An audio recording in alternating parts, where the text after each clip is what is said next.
Hello, my wonderful people. Good morning, good afternoon, good evening, good night, depending on your time zone or anytime you are coming across this platform. If it is your first time and you like what you are watching, kindly subscribe, put on your notification bell to all notifications so that you'll be able to know when we upload a new video. Here in Linda's TV show, we react to all forms of videos, local and international, especially what is happening in Nigeria. I want to seize this opportunity to appreciate YouTube for creating this wonderful platform for us to use to disseminate information. At the same time, I am putting a disclaimer that this platform, Linda's TV show, do not in any way promote misleading information, hate speech or violence. I do not like those things, so I will never promote them in my platform. We are here to educate and inform the members of the public what is happening.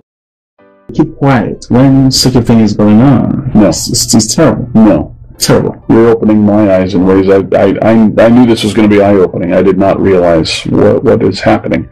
Who is Boko Haram organically? Are they a government creation? Are they...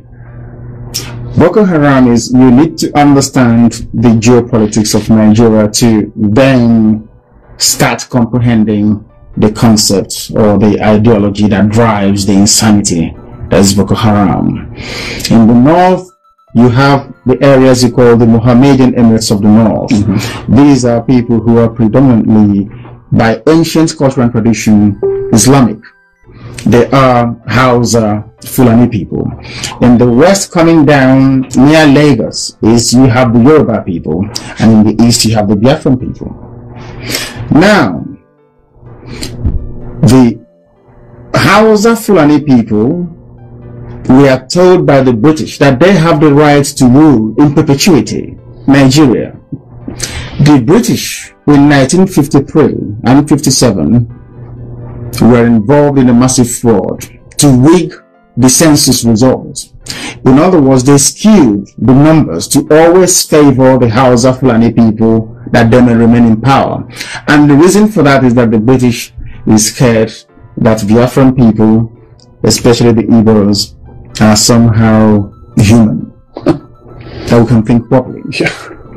And we have the oil. The oil wells is in the oil wells, the reserves, everything is where we come from. In Biafra. And the British couldn't retain or sustain their colonial presence in Africa because the USA asked them to leave. So what they now did is to take the control of the oil, hand it over to a group of people they think they can manipulate very easily. That's all. That's what has happened.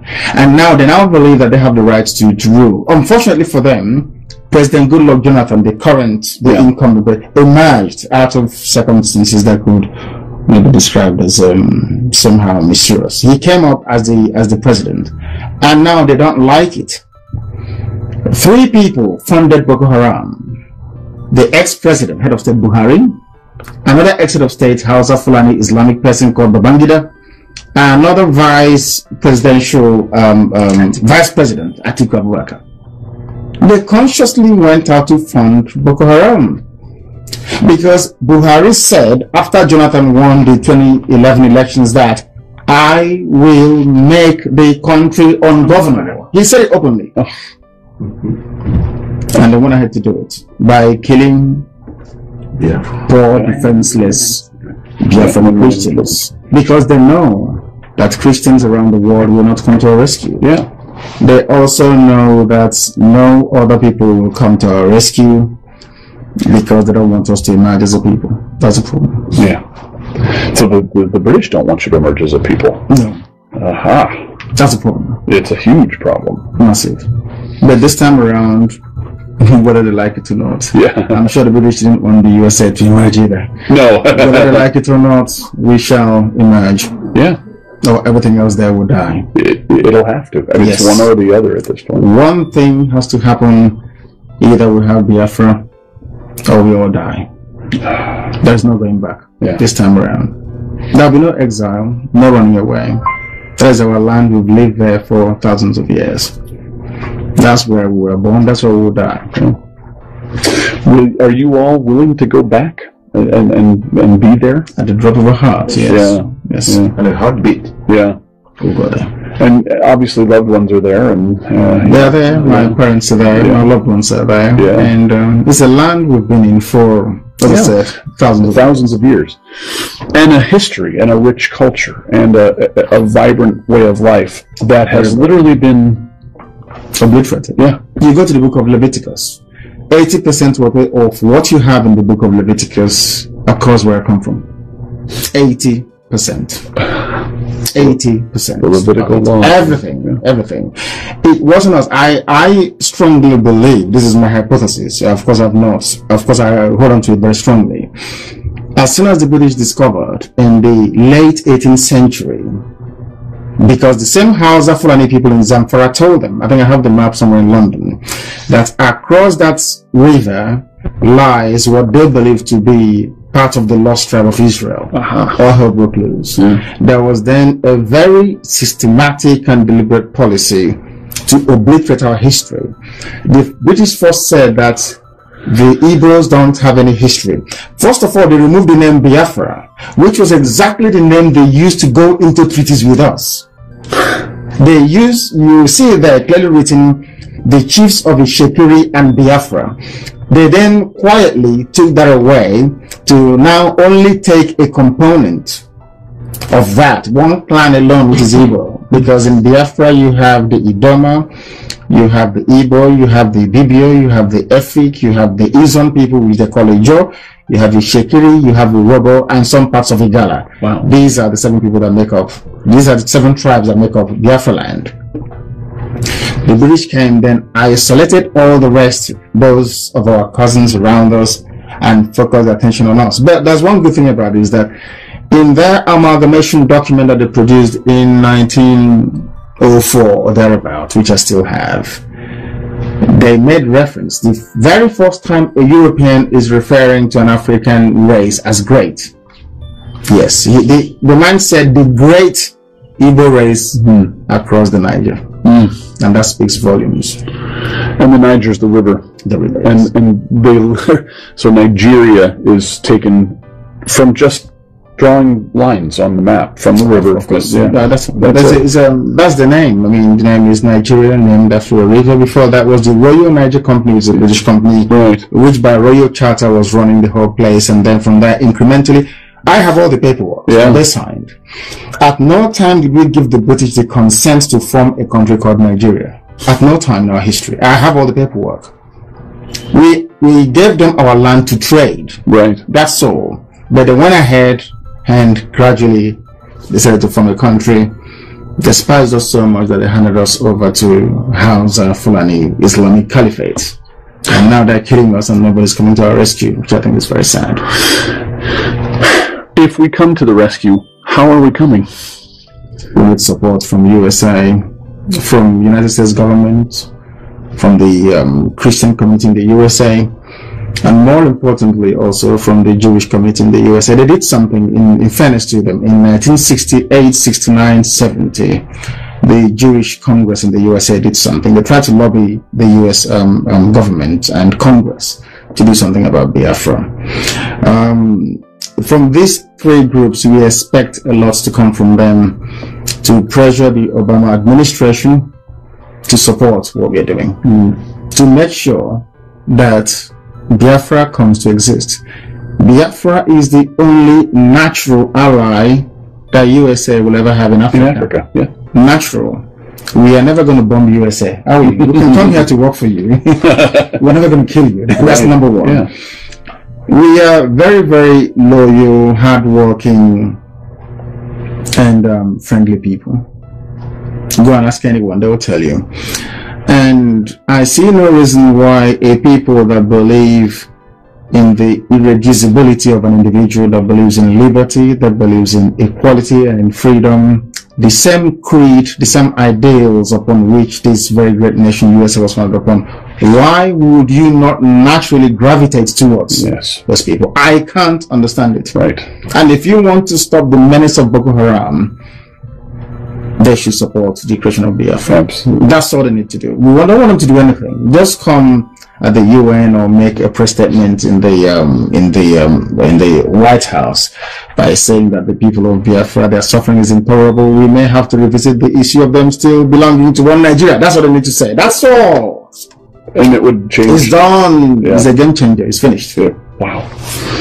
We don't need US troops to come. No. We're more than capable. We held out for 3 years. Yeah. Against the combined might of Britain, USSR, and the entire Arab world. Yeah. For 3 years. So we can deal with them. Trust me, we can. We can. And do they want that? Does Boko Haram want that? Do they want that violent end? They do, and sometimes in life you need to confront them violently. Yeah. Or else it will continue to fester. Yeah. We must meet them. And that's hard as Christians. Yes. That's hard. Very, very hard, because we don't take life where we come from. No. In other cultures and religion and language, you call another person a human being or a person. Where we come from, we say murder, which means the beauty of life. So you're forbidden from killing anybody. Yeah. You don't kill somebody, because that is the embodiment of God's creation. A person is known as mad. Mad means beauty of life. So you don't take life. So it's very hard for us. Yeah. But you've been pushed.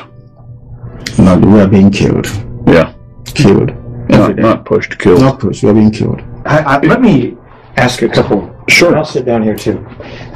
Christians, by and large, seem to be oriented towards individual faith, and they seem to be reluctant to face the fact that at times war is necessary. Yes. They call the concept of a holy war being something that you have to struggle with. How have you looked at that? How do you take your faith and the need to sometimes go to war? How does that work for you? How have you? Because you're a very thoughtful man, and I know you've had to look at these issues and defend it. Yes, the thing is this: my faith taught me to value life, to try to live by the same tenets that have been preached over the years, as contained in the Bible. But there comes a time when self-preservation takes precedence over and above whatever we may think suits us individually. Because by going to war, we are seeking to preserve, in our case, the children of God.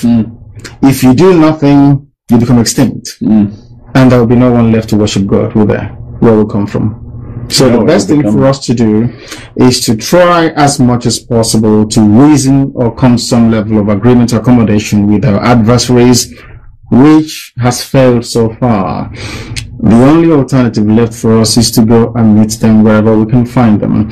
And we don't have any difficulties, because the reason why you have the U.S. Army is to preserve the ideals upon which this country is founded upon. Even your own body has its own defense immune system, isn't it? Without it, the human body will perish. Everywhere you go to, even in heaven, you have angels with their swords guarding the gates of heaven, you know, against the forces of darkness and of hell.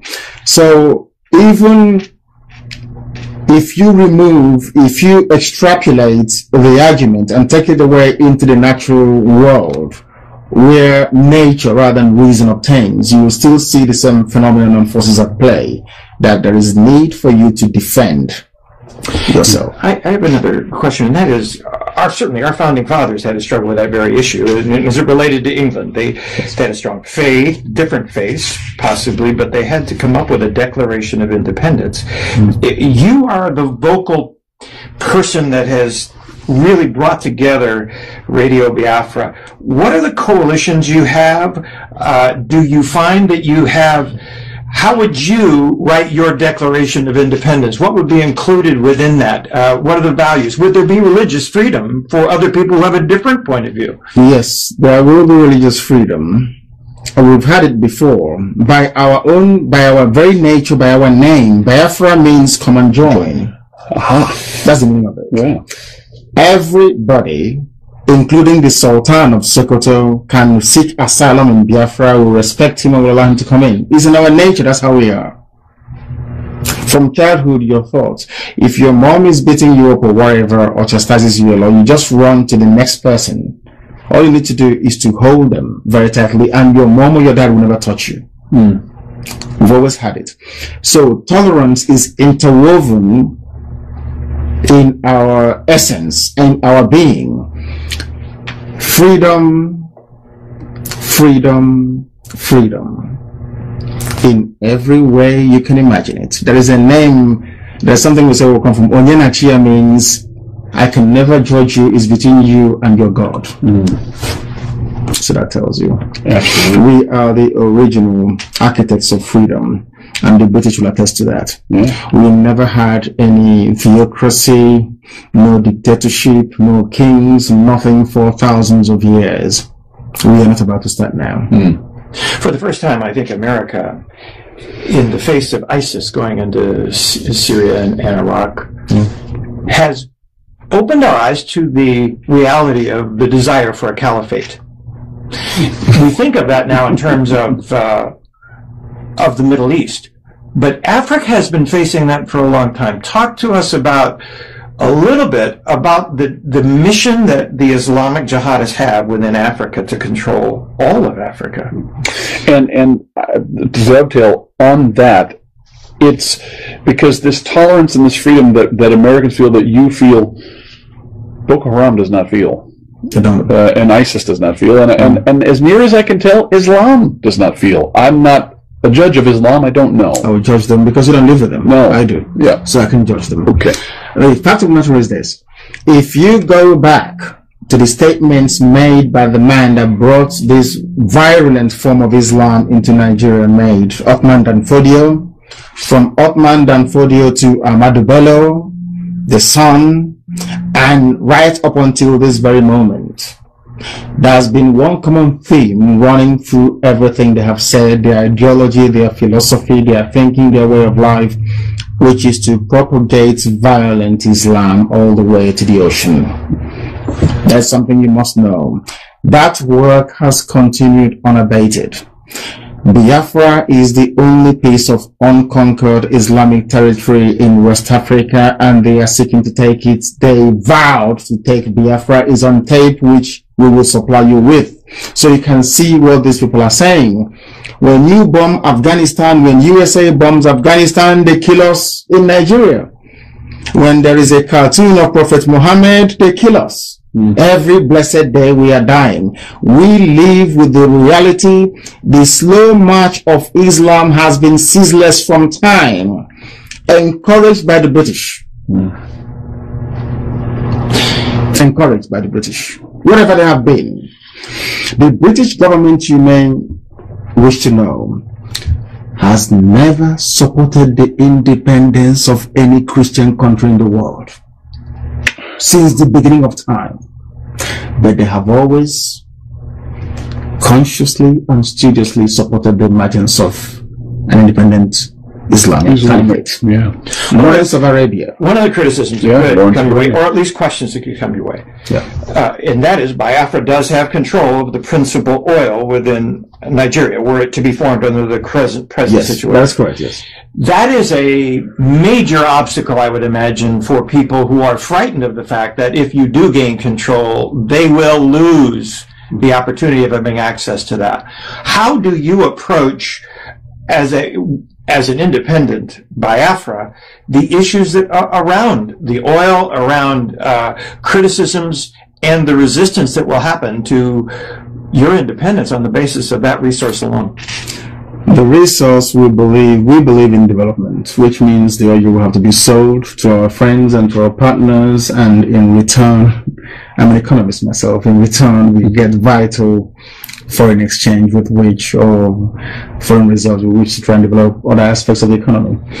We believe in what investment. We would like companies from countries that are friendly and supportive of Biafra to come in to invest in Biafra. We want investment. We don't want to be like Saudi Arabia, you sell oil and you buy everything else. No, we want tangible, concrete investments to come in. We are not going to drink the oil. It's a natural resource. We need to give it to the economies of our friends to keep growing, because a very healthy US economy or a very healthy EU economy is also going to be beneficial to Biafra. So we can find export markets for our goods and services. We're like that. I mean, we're not We understand the intricacies of world economy and the need to make available to the international market your resources is to continue to fuel human development. So, it is not a problem. Our oil fields and that very sector will be open to our friends, and only to our friends. You can't expect not to help us and then eventually we let you in. It's not going to work that way. But if you help us, of course, it's there for all to have access to. We've gone on record to say that oil is not our problem. All we want is freedom. Oil is not the issue. The issue is freedom. Once we have freedom and a semblance of dignity, then we can exist as human beings, because right now I don't see myself as a human being. A monkey is better than me because I don't have freedom. One of the things that it's always impressed me, the more I've come to know about your country's history, is the productivity of your people through the ages. You have been, and now many of them who have left Nigeria are all over the world, being productive, hoping that this would happen. I know when Israel eventually became its own country, there was a homecoming, and probably millions of people going to their homeland again. Is that part of your vision? Well, tell us a little bit about your vision for the future. They will come back, including some of you from the USA as well. That will be the most natural home for African American people. It will be natural. That will be very, very natural for them to come to. Because if you look at the map of Biafra, which is right here in front of us, you will see that the rising sun is cleverly positioned on the black strip of the flag, which means that we bring light where there is darkness. That's what we do. Everybody will run open doors, not just for Biafrans, but also for African Americans that have not been able to connect with Africa for very many centuries. They can come back and become a part of it. Because mind you, most of the people that were taken away from Africa to come to work in the plantations of the USA came from the Bight of Biafra. This is where we come from. We open our doors for them to try and come back in. Everybody is welcome to come back, to be there. One of the things they talk about in the Middle East is that none of the countries there outside of Israel pass the public square test. And the public square test is that you can stand on the corner of a street and be critical of their government and their religion and survive. It seems to me this is a stand for freedom and for liberty. Yes. And your focus on liberty is a very important part of what drives you. Yes. Talk to us a little bit about your own journey. I mean, you have gone through beatings. I understand you've been in everything. I've been stripped naked and everything. Because talk to us a little bit about your journey, because it has been a personal one where you continue to be a voice for Biafra. Yes. It started very many years ago. I was educated in England. I went to school in London, and upon graduation I decided to serve my people, because I didn't like what was going on. We have a group of friends, about 6 of us from Africa. We said, when we graduate, we pick one tiny African country and go there and try and develop it. Very, very thoughtful and quite progressive of us. And upon graduation, the rest got very blue chip jobs and developed cold feet. I decided to carry on with it, because I felt that the only thing that makes you human is your ability to reason. And as an African, as somebody from Biafra land, unless my land reflects what I believe I possess up here, then I have not made any telling or meaningful contribution to advancement of mankind. So I decided to plug ahead with it. I went home initially to try and see what we can do to start a revolution on the ground, because the existing order is essentially irredeemably corrupt, as you well know. So we started it, and it didn't quite go very well. I came back to the UK, reassembled, and went back again. We met a few people who started Radio Biafra, and we started preaching the truth in 2009. And some people were uncomfortable with it. And when I traveled home for a private family ceremony, I was kidnapped. I was beaten, I was tortured, I had people spit at me, some urinated and poured it at me, and for speaking the truth, for telling them that the way they were doing things weren't proper. That wasn't enough. I was arrested before then at Murtala Mohammed Airport. I was detained for 8 days solitary confinement at the SSS headquarters because I was preaching Biafra, had some Biafra materials on me. And after that, I was transferred to Abuja under military escort, a 5-car convoy. I was detained for 3 months, solitary confinement again. And there I met the coup plotters from Equatorial Guinea, Maktacha, or the rest of them. And actually, I think the reason why God sent me there was because to save the lives of those people, I believe. Because had I not gone in there, they would have been killed. But as soon as I came out, I told Amnesty International what was going on, and then they started to sort of fight for them to be released and stuff. So I came, and then I struggled again to start Radio Biafra. People weren't forthcoming. I became homeless in England as a result of it because I was investing so much in broadcasting on shortwave, which is too prohibitively expensive. And then we continued, went on to the internet, that our budget could carry us, and then now we're on satellite. So, and it's been relentless, because one thing is, if you're doing the right thing, which I believe we're doing, you continue doing it until at a time when the world will then come to the realization that what you're saying is true, because the suffering has continued, the killings, the death, the deprivation, the deportation. I'm not sure you know that you deport people. Do you know you can deport somebody from a part of Nigeria to another? How do you do that? By forcibly removing them from the street. Yeah. Locking them up somewhere, putting them in a vehicle, and then transporting them to wherever you want them to go to. Americans have seen, quote, the Arab Spring actually create more chaos in Africa and the Middle East. It is unchained, even worse conditions as well.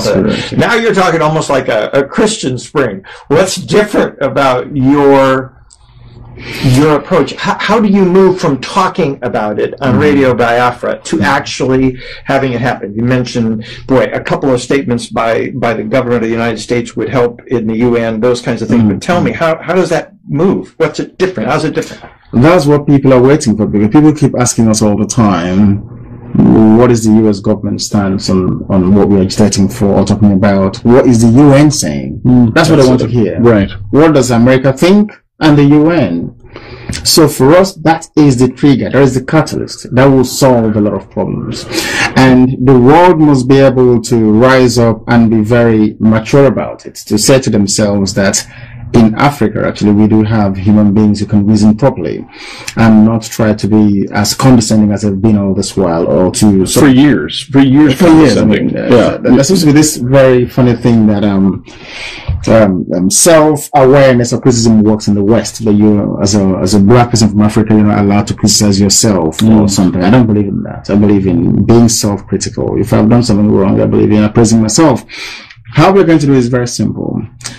The American public is also very critical in this. If the American public can give us their support, that will then spur us on to go back to our people and to say the government may not be listening, but the people that own America are listening, and we can work with them. That will then give them the impetus to go ahead and rightfully possess what belongs to them. Because one thing we're not going to have, which is what we're making it very clear to the world, is this: the status quo can't continue. I'm afraid it's going to continue. It can't. And in terms of controlling the outcome, the aftermath of any kind of spring, that may result is that you always look at the value system of a people. That is the determinant. That determines the outcome. Those of them that believe in unwavering Sharia Islam, you always know that you cannot have a democracy, liberty, or freedom under Islamic rule. It's there in the Quran, if you bother to read it. It's there. It can never happen. And then you have Biafrans on the other end of the spectrum that believes in in libertarian values, not just liberty. We are libertarians to the extreme. When you grow up where we come from, you migrate a few miles away from your father's house so that your parents would even have to disturb you. You go there and grow your own family all by yourself. We come from a country where if you are born a male child, automatically, by right of nature, one day you will become a landlord. You will have a piece of land upon which to build. Irreducible. It never changes. Therefore, in our bones, not just in the blood, we have the DNA of freedom implanted in it.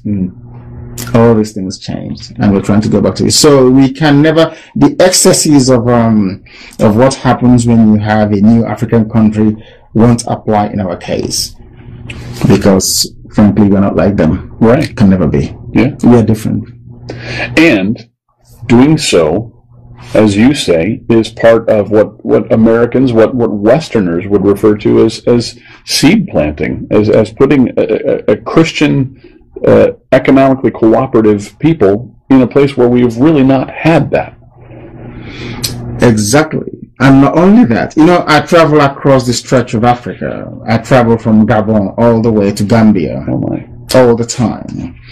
And I can't, it would please me to see Americans, all these my people here, bring down their friends to come home on holidays to say, these are my friends, I brought them from the USA and all the rest for us to enjoy. You can't do that anymore, can you? Because you're afraid of kidnappings and all the rest of it, all these social vices and ills.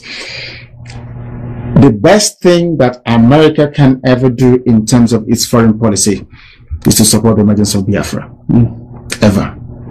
Because, as you quite rightly pointed out, from Biafra, America can say, I can always use Biafra as an example.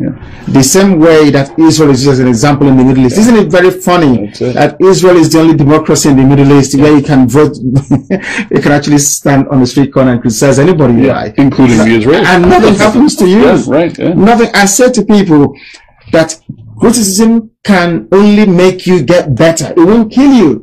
It won't kill you. It does nothing to you. Somebody saying, oh, you're stupid, you're this, tell me what you're doing with our money, our taxes, and it's for you to stand there and explain.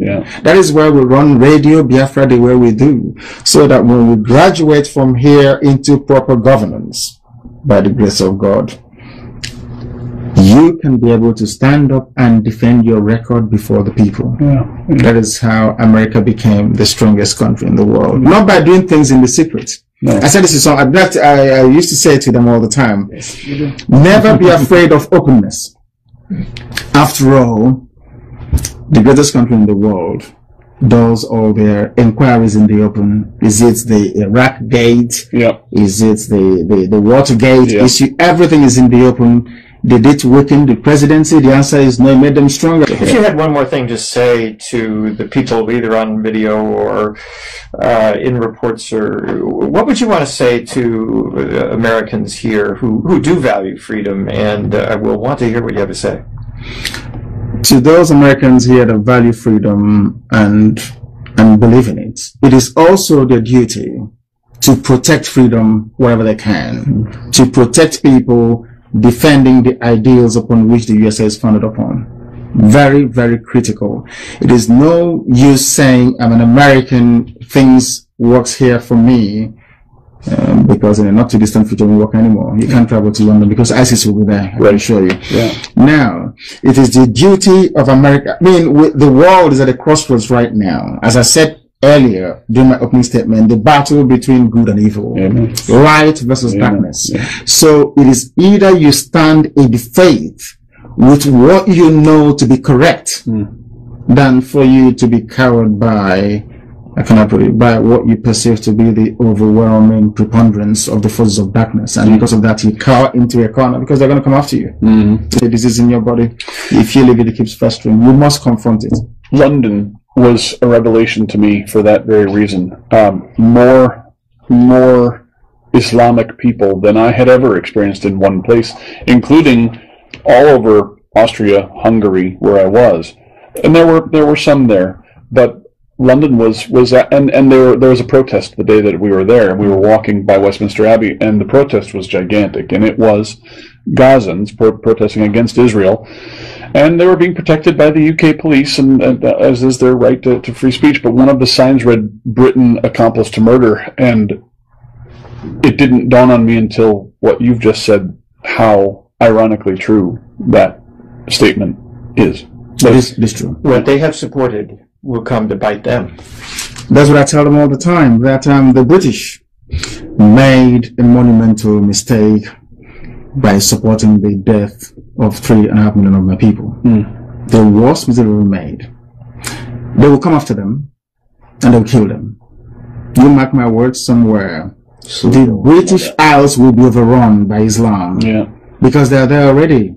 Do you know that they don't pay for their parking tickets? Yes. Do you know that? I knew. The Muslim number one name in the UK for a child is Muhammad. That's correct. Is that right? Yeah. Yes. Go and have a look at it. It is there. So the UK government and how people supported the emergence of Bosnia-Herzegovina from a predominantly Christian Orthodox Serbia and before that Yugoslavia. They supported the emergence of Albania, also Muslim. And what's the other one again? There's Albania. There's Kosovo as well. And the US did too. Exactly. Yeah. They supported the freedoms of all the Arab countries away from the Ottoman Empire, Lawrence of Arabia or the rest of it. The British occupied Palestine and refused the right of passage. I read Leon Uris's book Exodus. I don't know if you've ever read it before. I read it. How they refused Exodus to dock. I think it was in Haifa or so, by the British garrison there, saying no to them, that they can't come in. But you can quite easily go to the same Bible that you read all the time and see who owns the land. They can see it very clearly. Because there is something about humanity, I would say, that baffles me. You have before you all the available facts and evidence, and you consciously choose to ignore it. There's something wrong with that person. And also the British did. So it doesn't really surprise me at all. And I've said to them before that you have something against the children of God. That's the British people. Of course they did. In Israel, they didn't want to go away. The British officers were within the Jordanian. In fact, the entire officer class of the Jordanian army that fought the Israel in the War of Independence, where people didn't know this, was staffed by British officers. Yes, go and have a look. Go and have a look. The Jordanian army, go and have a look. They still lost. Anyway, now, the fact remains that we must be bold enough. America is the last bastion of hope. That is why sometimes Obama's administration, I wonder. I don't know what's going on. I do too. We must stand up and for some time do away with I can't stand political correctness. Do away with it for some minute and face the hard reality. If somebody has a problem that requires invasive surgery, you cut them open to get at the problem and then resolve it. Right. There is no need applying ointment or trying to be very nice to them when people are festering and dying on the inside. That is what he has to do. He needs to be decisive. The support for Israel is critical. It is critical. There is no way you can use human shield or launch attacks against a sovereign nation from the comfort of a, children's classroom and don't expect some measure of reprisal. When the Japanese attacked America, America responded. When Hitler attacked Britain, Churchill responded. You never allowed tyranny or terror to prevail. Why must other people be allowed to live under that? It's not possible. If you don't help us, we all sink in this one big, gigantic cauldron of deceit and lies. And darkness. And darkness, of course. Very important.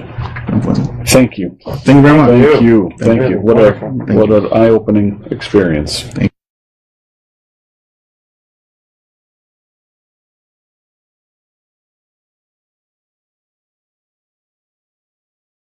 One of the things you've talked about is it's not so much that Biafra has to be an independent state, but it has to be economically viable, and you can't really have that with Nigeria as it is. How do we get there? We cannot be economically viable if we are not politically viable. Right. And political viability. Thank you you so much for sticking to this video to the end. Like I said before, now it's time for us to go to the comment section to air our mind and our opinion. Say what you think about this video and this platform.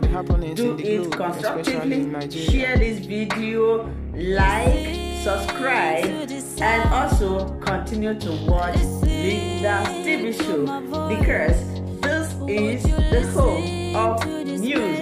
Until I see you again in my next video, remain blessed. For now, I would say bye-bye.